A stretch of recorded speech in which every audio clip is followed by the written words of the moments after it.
Assalamualaikum warahmatullahi wabarakatuh. Waalaikumsalam warahmatullahi Alhamdulillahi rabbil alamin. Wassalatu wassalamu ala asrofil anbiya'il mursalin. Sayyidina Muhammadin wa ala alihi wa ashabi ajmain. Amma ba'du.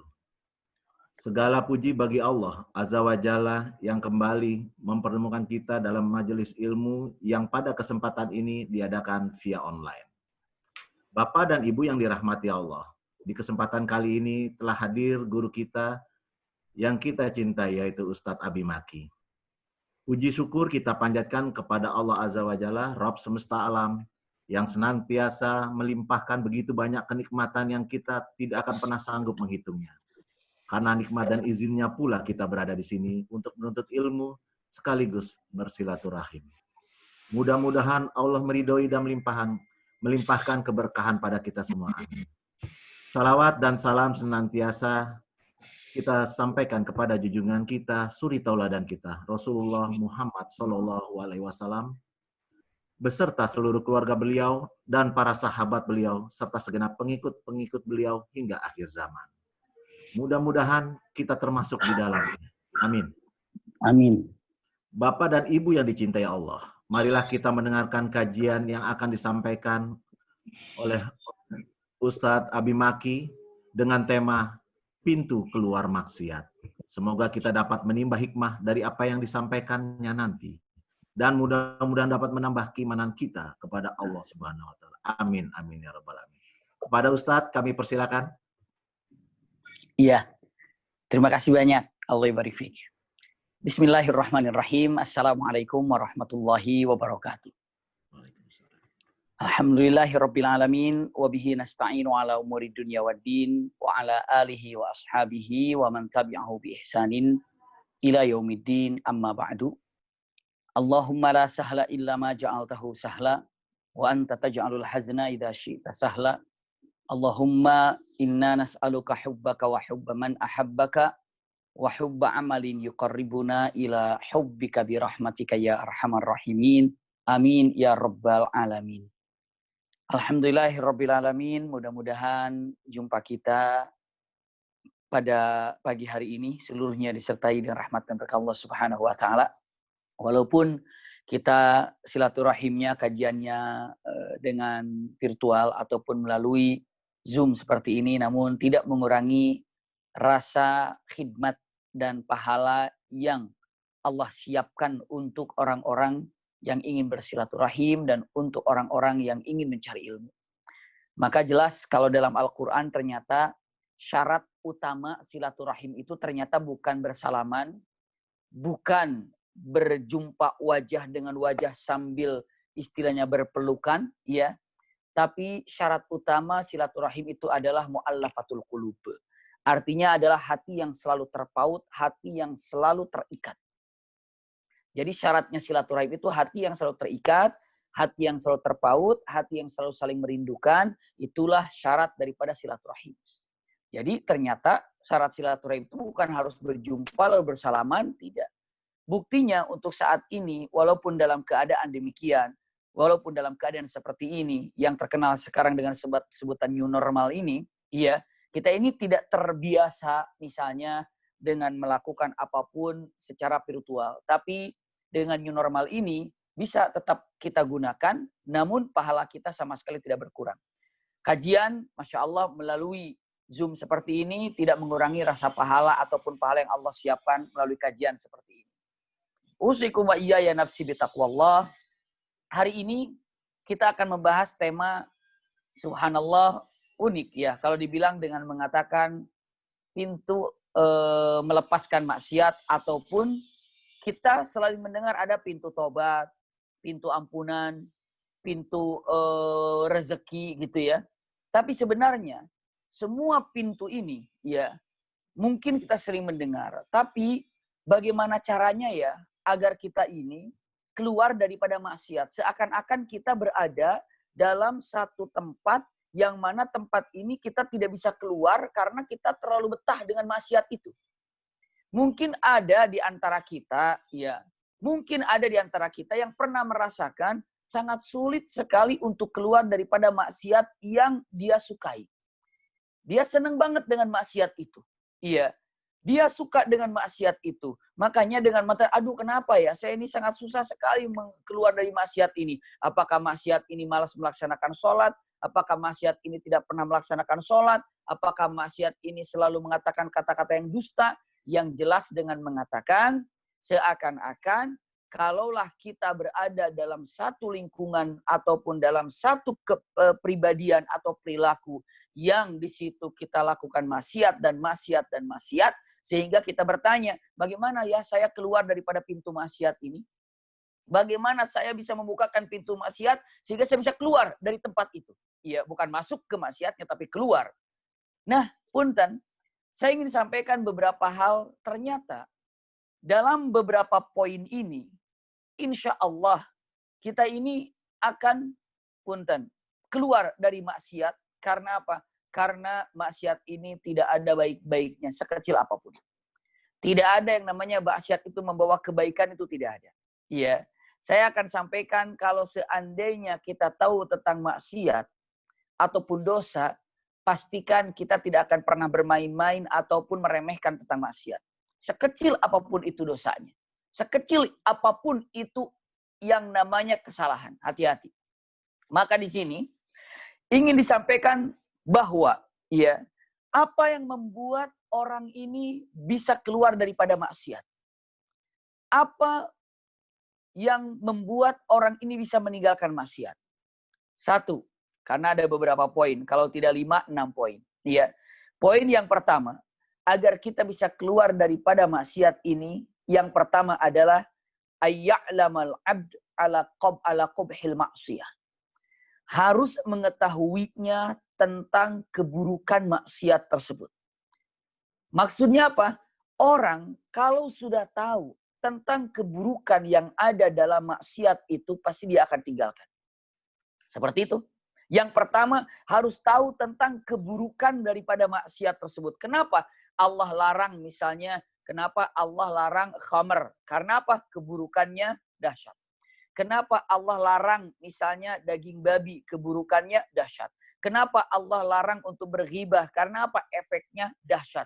Maka maksiat, kalau kita tahu betapa buruknya dan betapa efek tidak baiknya kepada orang yang melakukan maksiat, pastikan orang ini akan punten menjauh. Jadi usikum wa iyaya nafsi bitaqwallah. Apa yang harus kita ketahui tentang maksiat ini, ketahuilah. Setelah itu, setelah tahu tentang keburukan maksiat ini, jauhi. Kenapa? Karena tidak ada yang dilarang oleh Allah Subhanahu wa taala kecuali itu adalah yang berbahaya buat kita. Allah tidak akan pernah melarang untuk hambanya kecuali yang dilarang oleh Allah itu adalah bahaya. Seperti itu. Allah tahu. Allah katakan, jangan dimakan, ini adalah haram. Udah, Allah tahu ini adalah diharamkan. Kenapa? Karena bahaya buat kita. Ini jangan diminum karena berbahaya. Allah sudah kasih tahu dan informasikan kepada kita. Jangan banyak tanya kenapa dan seperti apa dan harus bagaimana. Kalau Allah sudah haramkan, haram. Kenapa? Pasti ada keburukan di situ. Punten. Karena Allah itu Rahman Rahim. Gak mungkin untuk menzalimi siapapun. Kadang-kadang kita ini lebih apa ya? Lebih taat ke dokter daripada kepada Allah. Kenapa? Karena kita taat dan tahu kepada dokter, dokter itu nggak mungkin ada dokter yang ingin mencelakakan pasiennya, tidak ada. Datang ke dokter, kata dokter, setelah diperiksa, apa kata dokter? Bu atau Pak, Bapak ini punya penyakit ini, maka nggak boleh makan ini, nggak boleh makan ini, nggak boleh makan ini. Insya Allah orang itu nurut sama dokter. Dengan apa? Saya nggak makan lemak karena ini. Saya nggak makan banyak gula karena ini. Saya nggak banyak makan garam karena ini. Subhanallah. Saya nggak boleh ke ini. Saya nggak boleh makan ini. Saya nggak boleh. Dia sangat nurut ke dokter. Kenapa? Karena dia tahu, karena yakin kalau dokter itu ingin menyembuhkannya dan menyayanginya. Itu dia. Bahkan betapa dahsyatnya dokter kasih resep. Tolong ini beli ya. Tolong beli ke apotek. Setelah dibeli ke apotek, lalu apa yang dia lakukan? Dia beli dan setelah itu tanpa tanya-tanya lagi langsung saja ditanya dengan pertanyaannya, ini makannya seperti apa dok? Dokter jawab, 3 kali sehari, pagi, siang, malam. Ini setelah makan, ini sebelum makan. Ini setelah sarapan, ini sebelum sarapan. langsung dicatatnya dan nurut saja. Yang penting obatnya dimakan aja. Kenapa? Karena dia tahu kalau dokternya itu ingin menyembuhkan, karena dia tahu kalau dokter itu nggak mungkin menzaliminya. Itulah. Iya. Dia ini sangat percaya kepada dokter. Ketika dokter katakan A, dia ikuti. Kata dokter B, dia ikuti. Pertanyaannya, kenapa kepada Allah kita tidak? Kata Allah, ini haram, ini haram, ini haram, ini haram. Terusnya dijalankan. Kata Allah mengatakan, ini hati-hati, riba haramnya. Terusnya dijalankan. Kata Allah, ini harus demikian. Masih saja dilabrak, masih saja dilanggar. Kenapa? Itu dia. Kenapa? Karena kita tidak yakin kalau apa yang Allah perintahkan itu adalah kebaikan buat kita. Dan apapun yang Allah larang ternyata itu keburukan buat kita.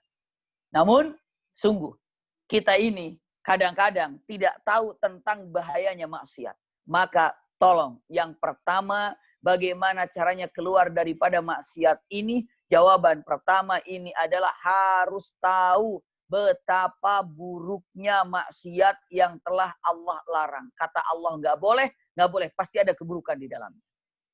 Yakinkan itu. Ini pertama. Iya. Bagaimana caranya agar saya bisa keluar dari pintu maksiat, atau bagaimana caranya agar saya bisa meninggalkan maksiat? Harus tahu betapa dahsyatnya maksiat itu dan betapa dahsyatnya sesuatu yang diharamkan oleh Allah Subhanahu wa taala. Ini pertama. Yang kedua, iya. Bagaimana caranya agar kita bisa meninggalkan maksiat? Yang kedua, agar kita bisa meninggalkan maksiat, yang keduanya adalah harus punya rasa malu pada Allah Subhanahu wa taala. Al-haya'u minal iman dalam hadisnya. Al-haya'u minallah, kita harus malu sama Allah. Kenapa? Coba, yang digunakan untuk melakukan maksiat itu adalah semua pemberian Allah kan? Maksiat mata. Mata dari siapa? Dari Allah. Maka punten, ketika menggunakan mata yang Allah berikan digunakan untuk maksiat, itu punten, gak tahu malu. Telinga dari siapa? Dari Allah. Lalu digunakan maksiat dengan telinga ini, gak tahu malu. Ghibah pakai apa? Pakai lisan. Dia berbicara, pertanyaannya, itu punya lisan dari siapa? Dari Allah. Lalu gunakan untuk maksiat pada Allah. Mengerikan sekali. Maka nomor 2 ini adalah harus punya rasa malu pada Allah Subhanahu wa taala. Malu. Makanya ada seseorang yang pernah bertanya kepada gurunya dengan mengatakan, wahai imam, saya ini ingin berbuat maksiat, boleh apa enggak? Jawabannya, kata imam itu tidak mengatakan boleh, tidak mengatakan tidak boleh, subhanallah, ya. Tapi dengan mengatakan pertanyaannya, boleh nggak imam, saya ingin berbuat maksiat, karena saya ini hobi banget dengan maksiat, tapi juga saya Islam. Tapi boleh nggak saya berbuat maksiat? Jawabannya, boleh. Asal ada asalnya. Asal. Apa asalnya? Pertama, gurunya, asal pertama, Anda maksiat tidak boleh kelihatan oleh Allah. Bagaimana maksiat agar Allah tidak tahu? Dia bilang, wah, nggak mungkin hal itu. Pasti Allah tahu kalau saya berbuat maksiat. Ada asal yang kedua nggak? Ada yang kedua. Asal yang kedua, kamu berbuat maksiat tidak boleh berada di bumi ini. Karena ini bumi milik Allah. Nggak enak kalau kamu berbuat maksiat di bumi Allah, seperti halnya yang dilakukan oleh orang-orang. Nggak enak bumi Allah digunakan maksiat. Bisa nggak jangan di bumi Allah? Dia bilang, tidak mungkin. Kenapa? Karena kita hidup di bumi, maka maksiat kita di bumi. Terus, nggak mungkin saya. Ada asal yang ketiga nggak? Ada. Yang ketiga, ya, kalau kamu berbuat maksiat dan kamu ingin berbuat maksiat, satu tadi nggak mungkin. Nggak dilihat sama Allah, nggak mungkin. Yang kedua, jangan di bumi Allah, juga nggak mungkin. Yang ketiga, syarat yang ketiga, kalau mau, ya, jangan menggunakan nikmat yang Allah berikan. Maksiat boleh, tapi jangan menggunakan nikmat yang Allah berikan. Cari nikmat yang bukan dari Allah. Ada nggak? Dia bilang, murid itu tidak ada. Kenapa? Maksiat apa? Maksiat apa? Yang tidak menggunakan nikmat dari Allah. Semuanya. Punya uang, maksiat dengan uang. Uangnya dari siapa? Dari Allah. Enggak, saya kerja kok. Nah, dia dapat kerja dari siapa? Dia sehatnya dari siapa? Dari Allah. Maka silakan kalau mau maksiat, maksiatlah, kata guru tersebut kepada muridnya. Namun dengan syarat jangan menggunakan nikmat yang diberikan dari Allah. Dia bilang, juga tidak bisa. Ada asal yang keempat. Ada asal yang keempat. Apa? Jika ingin maksiat silakan. Tapi asal yang keempat. Apa? Kalau lagi maksiat terus nanti ada malaikat mau mencabut nyawa, kamu harus bilang kepada malaikat pencabut nyawa itu, mengatakan, tunggu, jangan dulu diambil sekarang, saya mau tobat dulu. Suruh pulang malaikatul maut kalau mau menjemput kamu dan bilang kalau saya mau tobat dulu. Bilang demikian. Lalu orang itu mengatakan, wah itu pun tidak mungkin. Malaikatul maut kalau datang, datang aja. Ambil nyawa saja. Lalu dengan mengatakan, kalaulah asal dari 1, 2, 3, 4 tidak bisa kau lakukan, berarti tidak punya kesempatan untuk berbuat maksiat. Kenapa? Karena kita berbuat maksiat di bumi Allah dengan menggunakan nikmat dari Allah. Sungguh orang yang berbuat maksiat ini punten orang yang tidak tahu malu terhadap nikmat yang Allah berikan. Jadi kalau digambarkan mengatakan orang yang berbuat maksiat ini sebenarnya adalah orang yang tidak memiliki rasa malu. Kenapa? Bagaimana dia ini punya rasa malu? Dia berbuat maksiat di rumah Allah, dia berbuat maksiat dengan nikmat yang Allah berikan, dan dia berbuat maksiat Allah melihatnya. Subhanallah.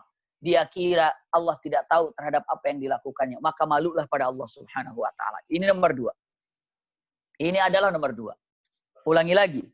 Bagaimana caranya agar saya ini bisa keluar daripada maksiat? Ya, bisa keluar daripada maksiat. Jawaban pertama, harus tahu tentang yang namanya bahayanya maksiat. Maksudnya apa? Tadi apa yang Allah larang pasti berbahaya buat kita.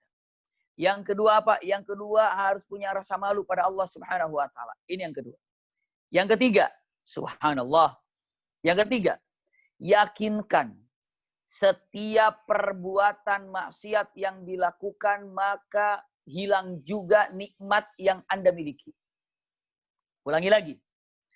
Orang yang melakukan maksiat, hakikatnya saat itu Allah mengangkat. Mengangkat apa? Mengangkat kenikmatan yang dia punya. 1 kali maksiat, 1 nikmat diangkat. 2 maksiat, 2 nikmat diangkat. 10 maksiat, 10 nikmat diangkat. Nikmat apa? Nikmat yang sekarang ada di genggaman kita akan bisa hilang gara-gara perbuatan maksiat. Itu dia. Hati-hati. Orang yang meremehkan terhadap maksiat, pastikan nikmatnya akan sedikit demi sedikit sirna seperti halnya dia melakukan maksiat sedikit demi sedikit. Maka punten, orang yang siap berbuat maksiat, orang ini juga siap kehilangan nikmat. Hati-hati. Contoh, nggak usah jauh-jauh. Saya sampaikan sama ayahanda bunda, cek baik-baik dalam sirah atau dalam sejarah ini. Kita mengenal seseorang yang namanya Nabi yang pertama kali. Nabi Adam alaihissalam. Nabi Adam alaihissalam hidup di sorga. Saat beliau hidup di sorga, apa yang terjadi saat beliau hidup di sorga? Masya Allah. Dalam Al-Quran mengatakan kalimatnya yang sangat masyhur sekali. Kalimatnya, Nabi Adam dan Hawa berada di sorga. Wa kula haitsu syi'tuma ragada. Masya Allah. Kamu Adam dan Hawa tinggallah di sorga ini dan apapun yang kau mau lakukanlah. Apapun yang kau inginkan ambillah. Semua yang ada di sorga itu milikmu. Lihat. Tapi ingat. Wala taqraba hadhihi syajarah. Tapi jangan engkau mendekati pohon ini. Kata Allah subhanahu wa ta'ala kepada siapa? Kepada punten. Nabi Adam. Kepada Allah. Hai Adam. Tinggallah engkau. Uskun anta wa zawjukal jannah. Tinggal kamu di surga ini. Adam dan Hawa. Apa saja yang kau suka ambil. Kecuali jangan kau dekati pohon ini. Ternyata. Satu larangan yang Allah berikan kepada Adam alaihissalam untuk tidak mendekati pohon khuldi ini. Nabi Adam mendekatinya. Nabi Adam memetiknya. Dan Nabi Adam memakannya. Setelah itu apa? 1 kali kesalahan yang dilakukan oleh Nabi Adam alaihissalam. Dengan memakan buah khuldi, 1 kesalahan, punten, Allah keluarkan Adam dari surga. 1 kesalahan. Kesalahan apa? Makan buah khuldi. Makan yang haram, Allah keluarkan Adam dari surga. 1 kesalahan karena Adam memakan buah khuldi. Tidak 1 karung, tidak 1, 2 karung, tidak lukmah. Lukmah itu apa? 1 gigitan, 1 telan, masuk ke dalam perutnya. 1 makanan haram yang masuk dalam perut Adam alaihissalam, Allah keluarkan Adam dari surga. Bisa dibayangkan itu. Adam dikeluarkan oleh Allah dari surga. Subhanallah. Satu dosa. Nikmat apa yang tidak ada di sorga? Semuanya ada. Semuanya lengkap. Yang di sorga pun gara-gara satu kesalahan Allah keluarkan. Yang di sorga gara-gara satu dosa Allah keluarkan. Pertanyaannya. Kita yang belum ke sorga. Kita yang belum berada di sorga. Kita masih di dunia. Berapa kesalahan yang kita miliki. Dan berapa makanan haram yang mungkin pernah kita masuk dalam perut ini. Itu perkataannya. Berapa banyak makanan yang haram berada dalam perut ini. La haula wa la quwata illa billah. Yang di sorga saja akan sirna kenikmatan sorga gara-gara satu maksiat. Sekarang, nikmat yang di dunia ini, yang nikmatnya pun hanya fata morgana, yang nikmatnya pun tidak abadi. Pertanyaannya, nikmat yang tidak abadi di dunia ini, yang kita miliki ini, pertanyaannya nikmat yang kita miliki di dunia ini, itu ternyata bisa sirna sedikit demi sedikit. Karena apa? Karena dosa yang kita remehkan. Bisa jadi istri kehilangan kepercayaan daripada suaminya, suami kehilangan kepercayaan dari istrinya, ataupun cinta suami berkurang, cinta istri berkurang, kesepian suami berkurang, kesetiaan istri berkurang. Bisa jadi, punten, awal mulanya itu keindahan, kemesraan dalam rumah tangga sedikit demi sedikit lepas, sirna sedikit sedikit. Harus dipertanyakan. Pertanyaan pertama itu apa? Yang ditanyakan pertama kali adalah punten, introspeksi diri. Kenapa nikmat berkeluarga itu sirna? Kira-kira ada dosa apa yang dikerjakan? Coba cek. Karena apa? Karena dosa itu akan menghilangkan nikmat berkeluarga, nikmat punya anak, nikmat Masya Allah punya tetangga, nikmat apapun, nikmat sehat, nikmat apapun yang dimiliki, sedikit-sedikit akan sirna ketika orang itu memudah-mudahkan ataupun meremehkan maksiat. Ini dia. Iya. Jadi, nomor 3 ini, harus yakin. Dengan adanya maksiat akan sirnanya amalan soleh. Punten. Dengan adanya maksiat akan sirnanya kenikmatan yang dimilikinya. Dengan makanan ataupun dengan maksiat yang dimilikinya, maka apa? Makanan yang haram masuk. Makanan haram masuk. Insya Allah kenikmatan itu akan sirna. Kenapa? Karena maksiat itu dapat menghilangkan nikmat. Ini kalimatnya. Iya, bahwa innallaha la yughayyiru ma biqaumin hatta yughayyiru ma bi anfusihim. Mananya apa? Simpan baik-baik. Jika kita ingin merubah diri kita ini agar mendapatkan kenikmatan, maka satu jawabannya. Minta ampun pada Allah terhadap dosa-dosa yang kita miliki. Minta ampun. Coba Nabi Adam. Begitu diperintahkan oleh Allah keluar dari sorga. Nabi Adam ada di bumi. Hawa berada di bumi.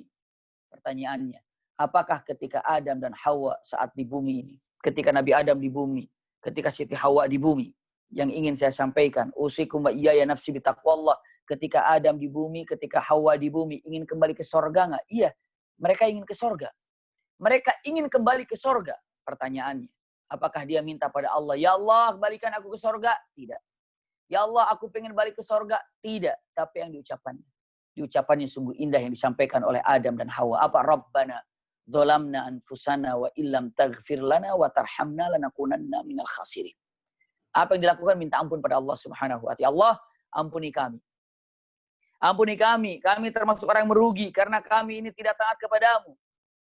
Setelah diampuni oleh Allah Subhanahu wa ta'ala, Allah kembalikan nikmat yang dia miliki karena telah diampuni dosanya. Nikmat apa? Nikmat kembali ke surga, pastinya. Dan nikmat berjumpa dengan Hawa. Bukankah Adam dan Hawa begitu diturunkan ke bumi ini berpisah? Berpisah. Dipisahkan dengan istri yang dicintainya. Juga Hawa dipisahkan dengan suami yang dicintainya. Gara-gara apa? Gara-gara dosa. Maka setelah minta ampun pada Allah Subhanahu wa ta'ala, Allah temukan lagi Adam dan Hawa. Dan Allah jadikan lagi Adam dan Hawa ahli jannah. Karena apa? Karena dosanya telah diampuni oleh Allah Subhanahu wa ta'ala. Maka punten, introspeksi diri sekarang ini. Kira-kira ketika sedikit demi sedikit kenikmatan sirna, kenikmatan hilang, yang harus dipahami oleh diri kita itu apa? Yang harus dipahami dan direnungkan oleh diri kita itu adalah tadi, dosa apa yang telah kita lakukan, kesalahan apa yang telah kita kerjakan. Ini dia. Usikum wa iyaya nafsi bitaqwallah. Ulangi lagi. Bagaimana caranya keluar daripada maksiat? Satu, tadi harus tahu bahwa apapun yang Allah haramkan pasti buruk buat kita. Pasti buruk. Pasti mudaratnya itu banyak. Yang kedua, harus punya rasa malu kepada Allah Subhanahu wa taala atas nikmat yang Allah berikan kepada kita. Iya. Yang ketiganya adalah yakin setiap nikmat akan sirna ketika kita melakukan maksiat. Satu kali maksiat, nikmat akan sirna. Satu kali maksiat, nikmat akan sirna. Jangan meremehkan maksiat. Karena maksiat itu pada Allah Subhanahu wa taala. Mau kecil, mau besar, jangan pernah meremehkan ini dosa kecil. Ini dosa kecil, jangan. Lihat perkataan yang sangat baik dari para ulama. Jangan melihat dosa besar atau dosa kecil. Tapi lihatlah kepada siapa Anda berbuat dosa. Jangan pernah melihat dengan mata dosa besar, ini dosa kecil, ini dosa besar. Nggak usah. Tidak perlu Anda ini, tidak perlu Anda ini memikirkan dosa besar atau dosa kecil. Tapi pikirkanlah kepada siapa Anda berbuat dosa. Anda berbuat dosa kepada Allah yang maha baik. Allah yang berikan nikmat kepada kita. Malulah pada Allah Subhanahu wa ta'ala. Dan ingat, setiap kenikmatan akan sirna ketika kita melakukan dosa. Ini dia. Ya. Nomor 4 ini adalah kullu maksiatin laha iqab. Ini nomor 4-nya. Setiap maksiat itu pasti punya hukumannya. Tidak ada orang yang bisa bebas daripada hukuman saat dia melakukan maksiat. Tidak ada orang yang bebas. Tidak ada orang yang bebas daripada maksiat, daripada hukuman saat dia berbuat maksiat. Tidak ada. Iya.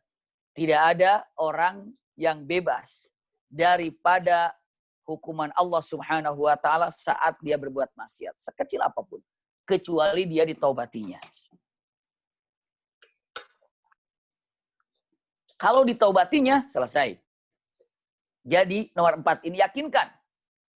Setiap maksiat pasti ada hukumannya. Setiap maksiat. Cek saja. Iya. Dan tidak ada maksiat yang dihukum dengan cepat. Kalau bahasanya apa ya? Tokcer gitu ya. Maksiat.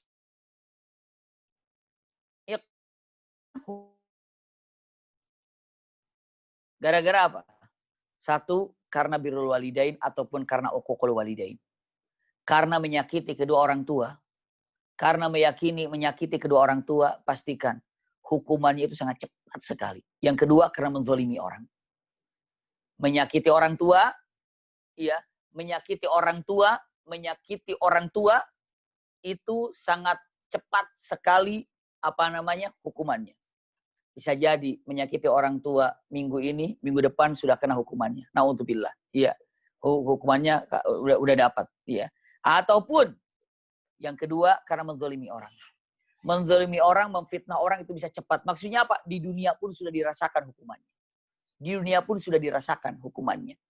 Maka di nomor 4 ini tidak ada yang namanya maksiat kecuali setiap maksiat ini ada hukumannya. Naudzubillah. Tidak ada. Kalau di dunia sih orang berbuat salah, mungkin hukum dunia bisa selamat. Tapi hukuman akhirat tidak ada yang bisa selamat. Kalau ditanya untuk apa sih ada akhirat itu? Untuk apa sih ada akhirat itu? Jawabannya, ini singkat nih. Kalau ditanya untuk apa ada akhirat? Jawaban yang simpelnya begini. Adanya akhirat untuk menyelesaikan semua urusan yang belum selesai di dunia. Itulah adanya akhirat. Jadi adanya akhirat untuk menyelesaikan semua urusan di dunia yang belum selesai? Iya. Memang ada urusan dunia yang belum selesai. Banyak. Berapa banyak? Mungkin di antara kita pernah dizolimi.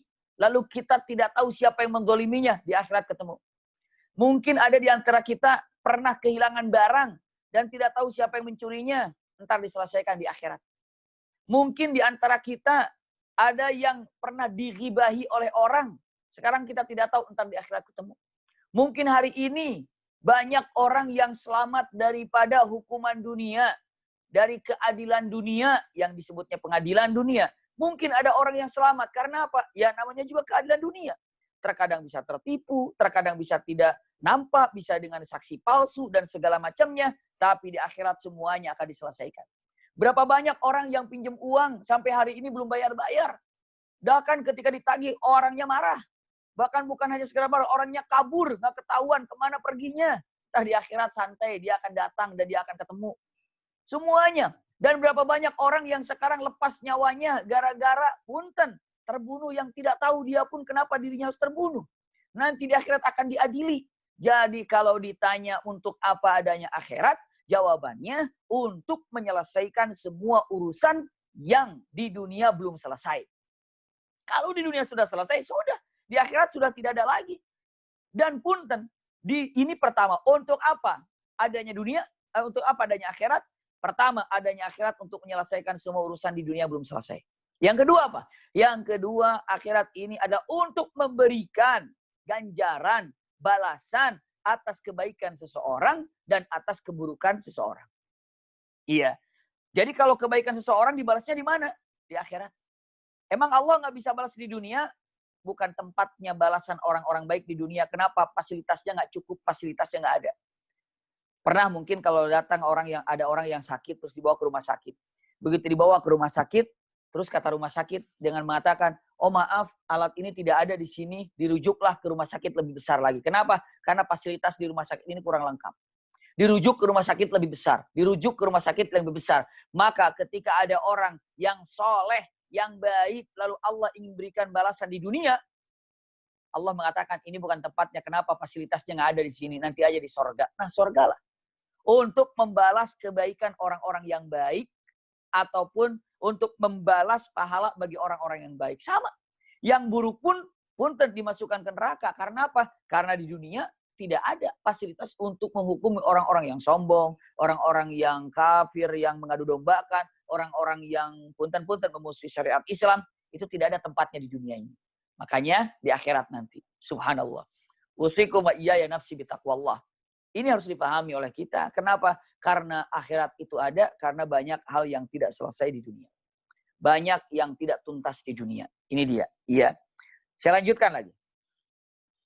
Nomor 5, tadi nomor 4 ini yakinkan setiap maksiat itu ada hukumannya atau ada iqabnya. Yang kelima ini adalah antakuna mahabbatullah aktsar. Agar kita keluar daripada maksiat, nomor 5 ini adalah jadikan cinta kepada Allah di atas segala-galanya. Jadikan cinta kepada Allah di atas segala-galanya. Kenapa? Karena terkadang kita ini lebih mencintai makhluk ketimbang mencintai Allah Subhanahu wa taala. Karena terkadang kita ini lebih mencintai makhluk ketimbang mencintai Allah Subhanahu wa taala. Ini dia. Padahal kalau saya sampaikan begini, nggak usah jauh-jauh. Terkadang bapak ini terlalu mencintai istri bapak ketimbang mencintai Allah. Padahal yang membuat istri bapak cinta sama bapak itu Allah. Terkadang ibu juga terlalu mencintai suami ketimbang Allah. Padahal yang membuat suami cinta kepada ibu itu adalah Allah. Terkadang kita terlalu mencintai harta, padahal harta itu pun diberikan oleh Allah Subhanahu wa taala. Maknanya, kita ini terkadang terlalu mencintai pemberiannya ketimbang mencintai pemberinya. Siapa pemberinya? Allah. Tapi kenapa kita terlalu mencintai pemberiannya ketimbang pemberinya? Maka itu dia. Kalau orang mencintai Allah di atas segala-galanya, yakinkan. Kalau ada orang mencintai Allah di atas segala-galanya, Masya Allah, apa yang terjadi? Yang terjadi adalah Allahu Akbar, dia akan jauh lebih untuk meninggalkan maksiat. Akan jauh dan akan pergi meninggalkan maksiat. Kenapa? Karena mencintai Allah. Punten. Kalau kita mencintai orang tua, ini saya gambarkan sedikit untuk perumpamaan saja. Kalau kita mencintai orang tua, maka kita akan melaksanakan apa yang orang tua inginkan sebelum orang tua memerintahkannya. Dan akan menjauhi apa-apa yang orang tua tidak suka sebelum orang tua melarangnya. Itu kan kalimatnya. Kita akan menjalankan apa yang disukai oleh orang tua sebelum orang tua memerintahkannya. Dan kita akan menjauhi dari apa yang tidak diinginkan oleh orang tua sebelum orang tua melarangnya. Masya Allah. Sama kalau kita mencintai Allah. Kita sudah tahu Allah tidak suka ini, kita tinggalkan. Allah tidak senang ini, kita tinggalkan. Ini adalah larangan, kita tinggalkan. Kenapa? Karena tahu ini adalah yang dilarang oleh Allah Subhanahu wa taala. Ini yang diperintah oleh Allah, saya kerjakan. Saya kerjakan. Masya Allah. Contohnya sebelum zuhur sudah siap dengan zuhurnya. Sebelum asar sudah siap untuk melaksanakan sholat asarnya. Kenapa? Karena dia ini senang diperintah oleh Allah Subhanahu wa taala. Buktinya apa? Karena dia ini mencintai Allah di atas segala-galanya. Walladzina amanu asyaddu hubban lillah. Nomor 5. Nomor 5. Cintai Allah di atas segala-galanya. Masya Allah. Jadi kalau dibilang dengan mengatakan, saya ingin mencintai Allah di atas segala-galanya. Bagaimana caranya ya? Caranya, punten. Cara agar mencintai Allah di antara yang paling mudah untuk dikerjakan. Satu adalah baca Quran. Baca Quran. Subhanallah. Ya. Baca Quran. Baca Quran. Baca Quran. Baca Quran. Terus baca Quran. Kalau hari ini merasakan, saya kayaknya Allah itu hampa dalam hati saya tidak mampu untuk mencintai Allah, kayaknya saya biasa-biasa saja. Karena kalau bukti cinta kepada Allah berarti kita ini cinta terhadap perintahnya, kita rindu terhadap perintahnya. Saya sholat zuhur aja biasa, rindu enggak, cinta enggak, biasa aja. Datang asar biasa aja. Datang maghrib biasa aja. Kecuali Ramadan kemarin maghrib itu ditunggu-tunggu. Bahagia banget kalau datang maghrib ya. Karena mau buka bukan mau sholatnya. Itu di luar Ramadan. Tapi yang jelas usikum wa iyaya nafsi bitaqwallah. Kalau seandainya dengan mengatakan, punten, saya ini biasa-biasa saja. Sholat biasa, adzan zuhur biasa. Maksudnya nggak ada bahagianya, nggak ada senangnya. Punten. Kalau Anda merasakan biasa saja dengan waktu-waktu sholat 5 waktu, maka punten yang harus dibenahi oleh diri kita itu apa? Yang harus dibenahi oleh kita ini, ya, yang harus dibenahi oleh kita ini adalah qiraatul Quran.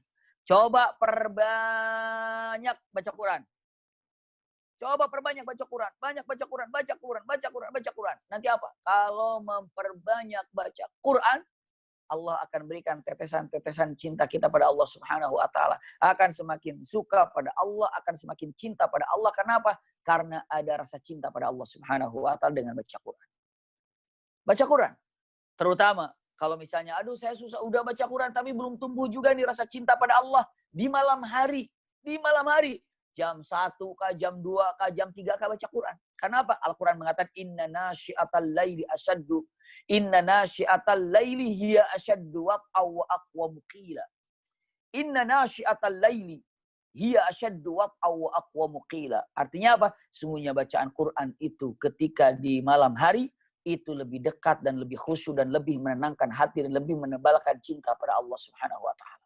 Ini dia untuk menambahkan rasa cinta kita pada Allah Subhanahu wa taala agar apa? Agar benar-benar kita ini dapat mencintai Allah Subhanahu wa taala. Karena apa? Agar kita keluar dari maksiat ini, cintai Allah di atas segala-galanya. Terakhir, yang keenam, agar dapat keluar daripada maksiat ini adalah apa? Allah takdzib.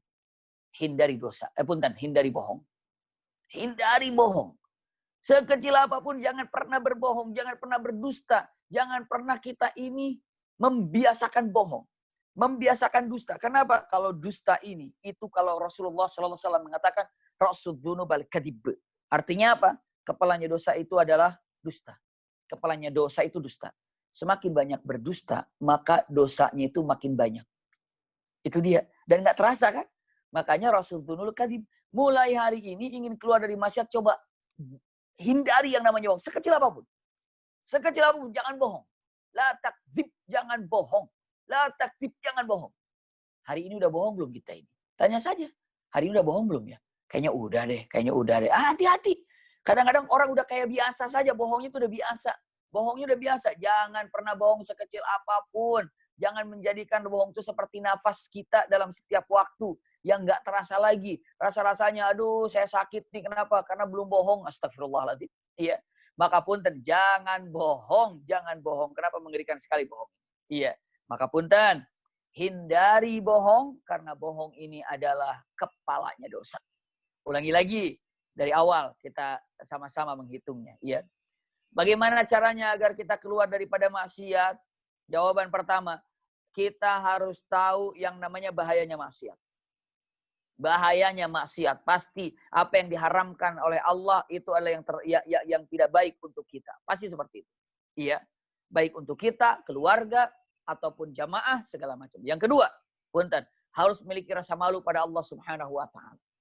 Malu terhadap pemberian dari Allah Subhanahu wa ta'ala, lalu kita gunakan maksiat. Seperti itu. Makanya, ini masih nomor 2, saya paparkan sedikit lagi. Ibadah kepada Allah itu ada yang karena takut dan ada karena malu. Ingat, ibadah kepada Allah karena takut, kita nurut sama Allah karena takut, itu bagus. Tapi kalau kita nurut sama Allah karena malu, itu jauh lebih bagus. Apa bedanya kita ibadah karena takut dan ibadah karena malu? Sama-sama ibadah pada Allah. Dan sama-sama berpahala, namun predikatnya ibadah karena malu kepada Allah jauh lebih tinggi derajatnya ketika dibandingkan dengan ibadah karena takut kepada Allah. Apa bedanya? Kalau ibadah karena takut, yang digambarkan itu adalah azab Allah.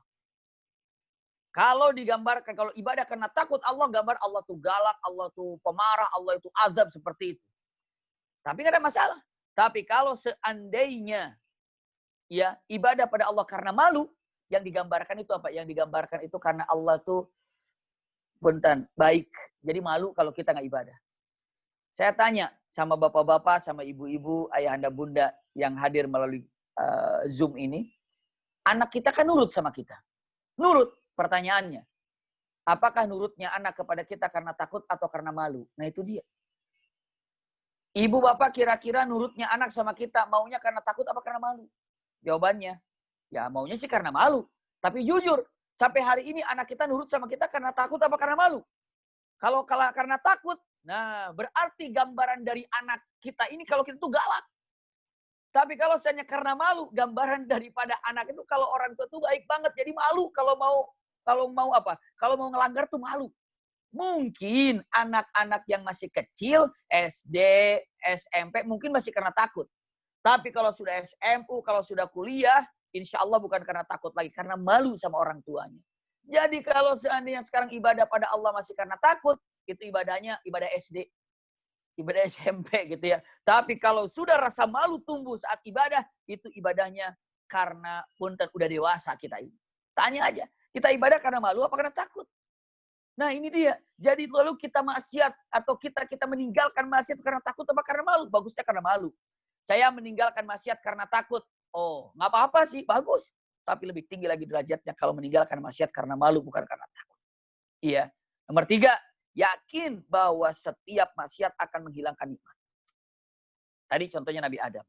Nomor 4, yakin setiap maksiat ada hukumannya yang Allah siapkan. Makanya ada akhirat.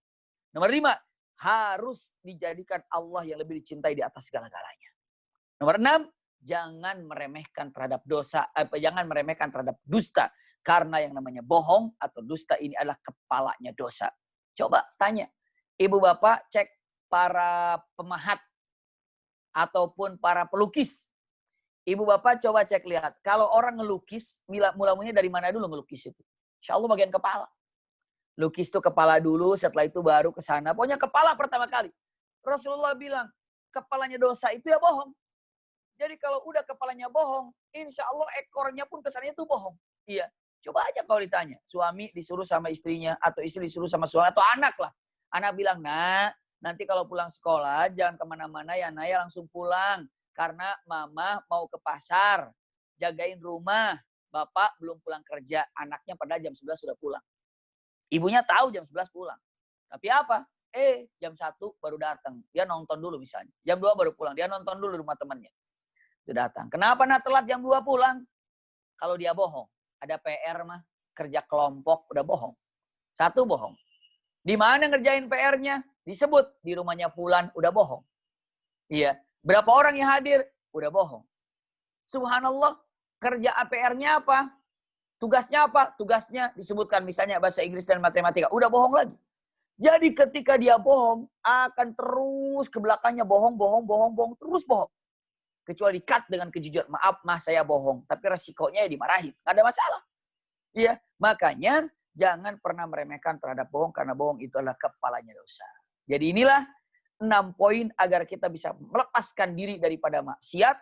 Wabil khusus setelah melaksanakan bulan Ramadan ini, jaga agar kita tidak terjerumus dalam perbuatan maksiat untuk menjaga saum Ramadan kita sehingga kita kokoh kuat sampai Ramadan yang akan datang. Amin ya rabbal alamin. Syukran, jazakumullah khair. Baik, terima kasih Pak Ustadz. Selanjutnya kita coba membacakan beberapa pertanyaan dari sahabat 389. Pertama adalah, apakah kalau baca Al-Quran, huruf Latinnya aja, itu hitungannya sama dengan hatam Quran? Atau harus dengan huruf Arab, baru dihitung hatam Quran? Mungkin jadi baca Qurannya Latinnya saja. Iya. Iya. Jazakumullah khair. Kalau ada yang bertanya pertanyaan seperti tadi, Masya Allah luar biasa. Saya baca Quran tapi Latinnya saja. Apakah termasuk saya khatam Quran? Atau khatam Quran itu harus lihat daripada Arabnya? Usikum wa iyaya nafsi bitaqwallah. Saya akan sampaikan begini. Allah tidak akan pernah menghilangkan amal baik sekecil apapun yang dilakukan oleh hambanya. Innallaha la yudayyi'u ajral mu'minin. Dalam perkataan lain, innallaha la yudayyi'u ajral muhsinin.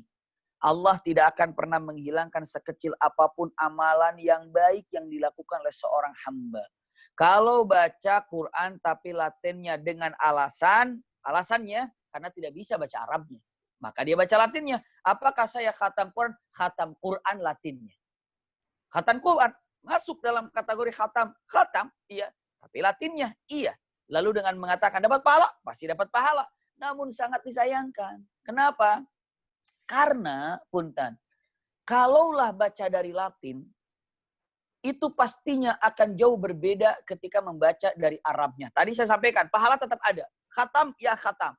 Tapi kalau bisa, Ramadan yang akan datang, masih ada jarak waktu satu tahun ini untuk belajar bahasa Arabnya. Kenapa?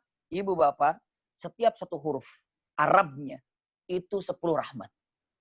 Satu huruf Arabnya 10 rahmat. Bismillahirrahmanirrahim. Itu 19 huruf. Baru Bismillahirrahmanirrahim. Lihat dari Arabnya Bismillahirrahmanirrahim. Karena sudah bisa baca. Masya Allah 19 huruf. Berarti apa? 190 rahmat. 190 kebaikan Allah berikan kepadanya. Masya Allah. Coba tapi kalau pakai B-I-S-M-I gitu ya. Bismillahirrahmanirrahim. Itu tidak melihat huruf Arabnya. Maka para ulama dengan mengatakan, kalau hanya Latinnya saja, sah. Dapat pahala? Dapat. Khatam? Khatam. Dapat pahala? Dapat pahala. Besar? Besar banget. Tapi punten akan jauh lebih indah dan jauh lebih paten dan jauh lebih sempurna ketika membaca Qur'annya itu adalah punten dari huruf Al-Qur'annya. Karena itu adalah huruf yang membawa rahmat dan berkah Allah Subhanahu wa ta'ala. Karena apa? Karena bacaannya pun ketika dalam bahasa tulisan Arab banyak yang tidak ada dalam tulisan Indonesia seperti qaf ya, harus qalqalah, qul a'udzu birabbil falaq gitu kan, ataupun ataupun mengatakan kalimatnya tabbat yada abi lahabi wa tab. Nah kayak gitu-gitunya, ada qalqalahnya, ada gunnahnya, ada madnya. Ketika melihat dari Arabnya itu akan jauh lebih nikmat untuk membacanya. Aduh saya belum bisa. Ada kesempatan dan pasti bisa membaca Al-Quran. Kalau ada keinginan untuk langsung membaca Quran, itu adalah jauh lebih baik dan jauh lebih sempurna bacaannya. Wallahu a'lam bishawab. Allah barik. Baik, pertanyaan berikutnya. Apakah dosa-dosa kita diampuni dengan melakukan sholat taubat? Surat apa yang terbaik dibacakan pada saat sholat tersebut? Jazakumullah khair. Sholat sunnah taubat bukan menjadikan syarat sahnya taubat. Orang kadang-kadang mengatakan, saya mau sholat sunnah taubat karena sholat sunnah taubat itu syarat daripada rukun taubat. Bukan. Ya. Syarat taubat ini adalah satu, menyesal terhadap apa yang dilakukan. Dua, berjanji untuk tidak mengulanginya lagi. Itu dia. Ya. Satu, menyesal. Ya Allah, saya menyesal. Satu. Dua, saya berjanji untuk tidak mengulanginya lagi. Lalu ketiganya itu memperbaiki diri dengan amal-amalan soleh yang dia lakukan. Di antara amal, lakukan aja. Tapi kalau mengatakan syarat tobat, ya udah syarat tobat itu. Saya ulangi lagi. Syarat tobat adalah satu, menyesal. Dua, berjanji tidak mengulanginya lagi. Ketiga, dilakukan sebelum wafat dan keinginan sendiri. Keinginan sendiri bukan dipaksa. Bukan dipaksa kalau nggak tobat ditembak, itu enggak. Keinginan sendiri ya. Jadi dilakukan sebelum dia wafat ya. Dan yang keempatnya karena keinginan sendiri dia tobatnya, tidak ada paksaan, maka punten. Yang kelimanya, kalau masih takut terjerumus dengan perbuatan yang ada karena dia berkecimpung di situ, maka hijrah dari tempat yang buruk tersebut. Maka itulah syarat daripada tobat itu 5. Menyesal, berjanji tidak mengulangi lagi, ya. Menyesal, berjanji tidak mengulangi lagi. Lalu apa lagi?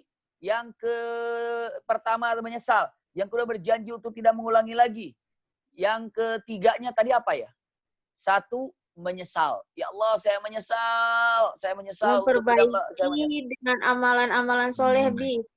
Oh iya, ulangi lagi ya. Saya ulangi lagi. Pertama adalah menyesal. Ya Allah, saya menyesal terhadap apa yang telah lakukan. Yang keduanya itu adalah berjanji untuk tidak mengulangi lagi. Ya, sebentar. Yang berjanji untuk tidak mengulangi lagi. Saya berjanji, ya Rob, saya tidak akan pernah terjerumus lagi. Saya akan tidak berjanji. Yang ketiga dulu nih. Ketiga, berada dalam keadaan masih hidup. Maksudnya masih hidup. Orang sudah wafat, sudah tidak tobat. Iya. Ya, dalam keadaan hidup. Yang ketiga, tidak. Yang keempat, tidak ada paksaan. Yang kelima, hijrah teman. Ganti. Yang keenamnya susul dengan amal-amal soleh. Terus kerjakan dengan amal soleh. Itu syaratnya tobat. Lalu, untuk apa sholat sunnah tobat? Untuk apa sholat sunnah tobat? Untuk kita sholat sunnah tobat ini adalah meminta kepada Allah agar tobat kita diterima. Karena ada satu perkataan, adab agar permohonan kita dikabulkan oleh Allah, mulailah dulu dengan amal baik. Mulailah dengan amal baik dulu, maka setelah melakukan amal baik, mintalah pada Allah, maka Allah akan kabulkan. Nah, kalau misalnya tidak bisa sholat karena lagi haid, sementara mau tobat, amal baiknya apa? Zikir. Zikir apa saja? Zikir taubat. Bisa dengan infak, dengan sedekah, berarti sedekah taubat. Bisa dengan sholat sunnah 2 rakaat, berarti sholat sunnah taubat. Yang sangat terkenal itu adalah sholat sunnah taubat. Iya, tapi dengan apapun bisa dikerjakan. Tapi kalau dikatakan hadisnya, Rasulullah SAW mengatakan, siapa yang mengingat terhadap dosanya, lalu dia melakukan sholat 2 rakaat, lalu dia bertaubat pada Allah, nah itu syaratnya tadi. 5 tadi atau 6 tadi, maka Allah terima taubatnya. Lalu surat apa yang paling baik dibaca ketika sholat sunnah taubat? Apa saja yang bisa dihafal, yang ibu bapak hafal, dan ibu bapak tahu maknanya agar lebih khusyuk. Namun paling tidak qul ya ayyuhal kafirun. Yang pertamanya qul huwallahu ahad di rakaat keduanya. Ataupun ya itu yang paling banyaknya. Ataupun yang pertama qul ya ayyuhal kafirun, yang kedua al-ikhlas. Ataupun bisa juga dengan mengatakan alhaqumut takatsur, ya, lalu idza jaa nasrullah. Silahkan. Wallahu a'lam. Terima kasih. Allah barik fiik. Baik, Pak Ustadz. Selanjutnya, maksiat apa yang tidak akan pernah diampuni walaupun sudah bertaubat? Sebenarnya kalau maksiat kepada Allah Subhanahu wa taala, tidak ada yang tidak diampuni. Apapun. Syirik pun akan diampuni asal dia taubat pada Allah Subhanahu wa taala. Iya. Tapi yang tidak diampuni, ada nggak yang tidak terampuni ya? Gitu ya jawabannya. Kalau kepada makhluk, selagi dia tidak minta ampun, ya tidak diampuni. Tapi kalau mengatakan, apakah ada dosa yang tidak diampuni oleh Allah walaupun dia sudah bertobat? Gitu ya. Kalau sudah bertobat, tidak ada yang tidak diampuni oleh Allah Subhanahu wa ta'ala. Semua diampuni. Itulah dengan mengatakan, ana tawwabur rahim. Bahkan Allah Subhanahu wa ta'ala dalam hadis kudusinya, antumul khata' wa ana ghaffar. Wahai manusia, kata Allah, kalian ini hobi berbuat maksiat, tapi aku hobi memaafkan. Fastaghfiruni astaghfir lakum. Minta ampun padaku, aku akan ampuni kalian. Seperti itu. Wallahu a'lam. Baik. Lagi Pak Ustadz, pertanyaannya. Kalau kita ngasih zakat, infak atau sedekah, apakah harus dengan melampirkan nama pemberi zakatnya atau kita ikhlas meremaja udah gitu? Iya. Sebaiknya agar kita, karena gini, sebaik-baik orang mengeluarkan hartanya, baik sedekah atau infak, itu adalah orang sekelilingnya tidak tahu. Ini sekarang bagaimana ya tidak tahu. Orang waktu bagi-bagi makanan di Ramadan aja disebar pakai Facebooknya, pakai Instagramnya gitu. Nggak salah juga sih, tapi takutnya malah hilang pahalanya. Ya, mendingan udah diem aja, serahkan. Seperti itu ya. Jadi kalau dengan mengatakan apakah disebut namanya, segala macamnya, kalau tidak ria dan takut dalam keadaan ria, sebaiknya tidak. Tapi kalau seandainya punten aman-aman saja dan dirinya tidak, ya silahkan saja. Namun alangkah baiknya, saya hanya mengatakan alangkah baiknya merem aja gitu tadi kalau dibilang. Ya, serahkan bismillah, ini infak saya. Ini sedekah saya, pastikan berikan kepada orang yang tepat ketika kita menyerahkannya. Seperti itu. Allahu a'lam. Alhamdulillah. Oke, Pak Ustadz, jadi nggak perlu ada ikrar akad kayak gitu-gitu, nggak perlu lah ya. Mungkin kalau untuk dengan mengatakan kita dengan Allah saja. Ini kalau misalnya ini ada infak dari saya ya, silakan. Ini zakat dari saya, silakan. Tapi kadang-kadang ada orang nggak mau menerima. Iya, kadang-kadang kalau dikatakan zakat, enggak, saya nggak mau menerima zakat, ya sudah, jangan. Makanya kadang-kadang kita niatkan, ya Allah, ini zakat saya, serahkan. Ini infak saya, silakan. Ini sedekah saya, silakan. Jadi tanpa ada ikrar pun sudah sah karena ikrar kita dengan Allah Subhanahu wa taala. Allah barik fi. Oke. Oke, Pak Ustadz.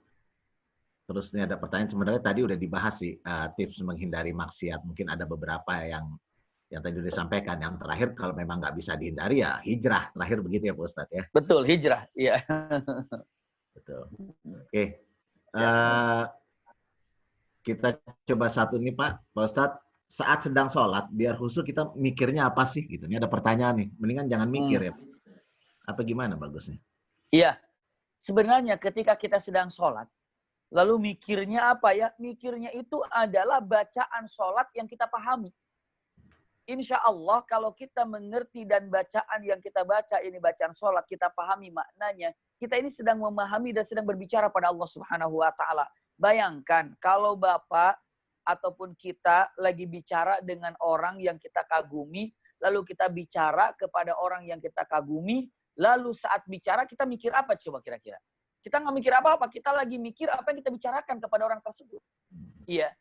Nggak mungkin saya berbicara kepada, misalnya saya bicara nih sama Pak Gubernur, saya bicara kepada Pak Gubernur masalah apa, tiba-tiba saya sedang bicara tapi saya mikirin apa, nggak mungkin. Saya sedang membicarakan sesuatu dengan orang ini, dengan saya pembicaraan itu.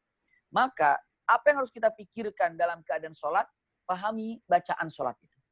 Karena bacaan sholat itu indah banget, indah sekali. Bacaan itu indah sekali, maka tolong pahami bacaannya. Maka semakin nikmat dan semakin nyaman ketika punten mendengarkan ataupun menghayati bacaan sholat tersebut. Terus kalau seandainya ada tiba-tiba pikiran kesana kemari, masuk gitu ya, karena setan tidak ada yang diam ketika kita melaksanakan sholat, kecuali setan itu akan datang mengganggu kita. Maka apa yang terjadi?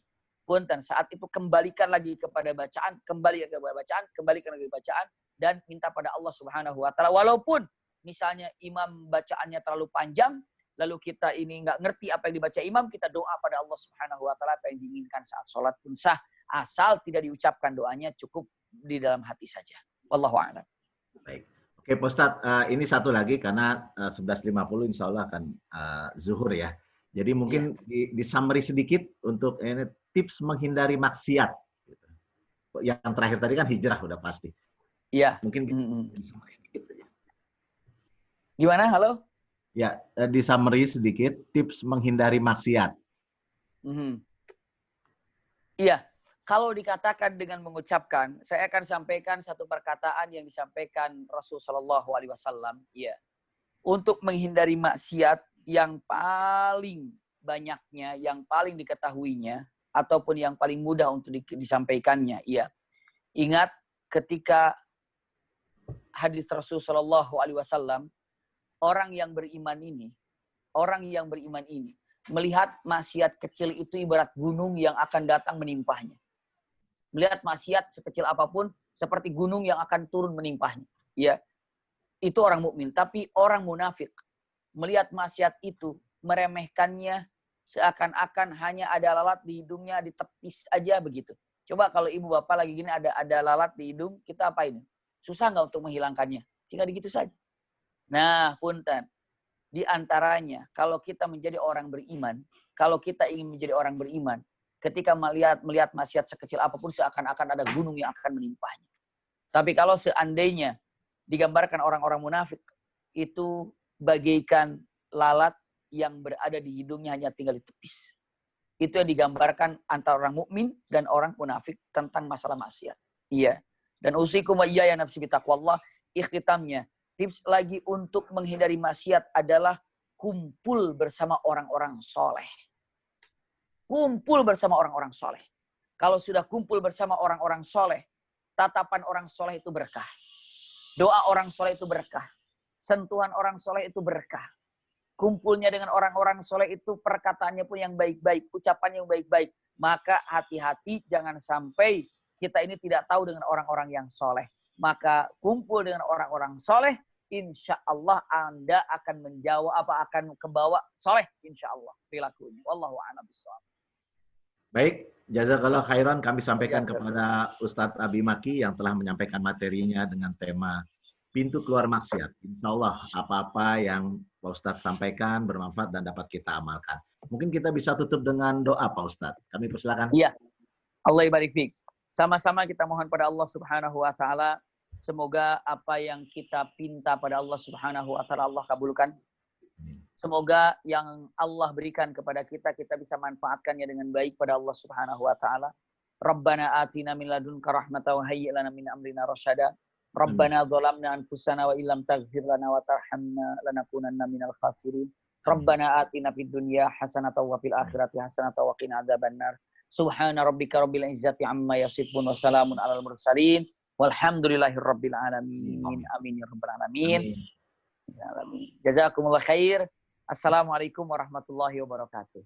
Waalaikumsalam warahmatullahi wabarakatuh. Terima kasih Pak Ustadz atas waktunya. Insya Allah kita bisa ketemu lagi di lain kesempatan. Insya Allah. Amin. Hayakumullah. Terima kasih untuk sahabat 389 dan yang mendengarkan lainnya. Semoga ini membawakan keberkahan buat kita semua. Amin. Amin ya rabbal alamin. Assalamualaikum warahmatullahi wabarakatuh. Waalaikumsalam warahmatullahi wabarakatuh. Subhanakallahumma wa bihamdika asyhadu an la ilaha illa anta astaghfiruka wa atubu ilaika walhamdulillahirabbil alamin. Izin pamit. Ya, Pak Ustadz. Assalamualaikum. Jazakallah.